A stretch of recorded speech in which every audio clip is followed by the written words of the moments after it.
Hi guys, Mahesh friends. ఆంధ్రప్రదేశ్లో SI, deputy జైలర్లు, station అగ్నిమాపక అధికారుల పోస్టులకు నిర్వహించిన దేహదారుడి పరీక్షల ఫలితాలను రాష్ట్ర స్థాయి పోలీస్ నియామక బోర్డు శుక్రవారం విడుదల చేయడం జరిగింది.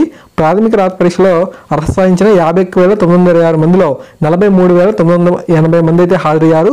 వీరిలో మనకు 32,745 మంది అయితే అర్హత సాధించినట్లుగా బోర్డు అనేది వెల్లడించడం జరిగింది. మనకు తుది రాత పరీక్షను అయితే ఈ నెల 23, 24 తేదీల్లో అయితే కండక్ట్ చేస్తారంట. మనకు ఎగ్జామ్ సెంటర్స్ అనేవి విశాఖపట్నం, కాకినాడ, గుంటూరు, కర్నూలులో ఎగ్జామ్స్ అయితే ఉంటాయి. ఓకే, అండ్ తర్వాత మనకి ఏంటంటే హాల్ టికెట్స్ అనేవి మనకు ఈ నెల 22వ తారీఖున అయితే అఫీషియల్ వెబ్సైట్లో అందుబాటులోకి అయితే రావడం జరుగుతుందని చెప్పి అన్నారు.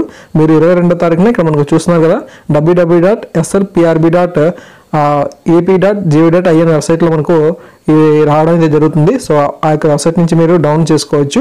23, 24 తేదీల్లో మనకు ఎగ్జామ్స్ అనేవి ఉంటాయి. విశాఖపట్నం, కాకినాడ, గుంటూరు, కర్నూలులో మనకు ఎగ్జామ్ సెంటర్స్ అనేవి ఉండడం జరుగుతుంది. ఓకే, సో తప్పకుండా ఈ ఇన్ఫర్మేషన్ని ఎవరైతే అభ్యర్థులు క్వాలిఫై అయ్యారో వారు ఖచ్చితంగా తెలియజేయండి. 10 మందికి కూడా ఉపయోగపడుతుంది. Okay, thank you guys, thanks for watching this video.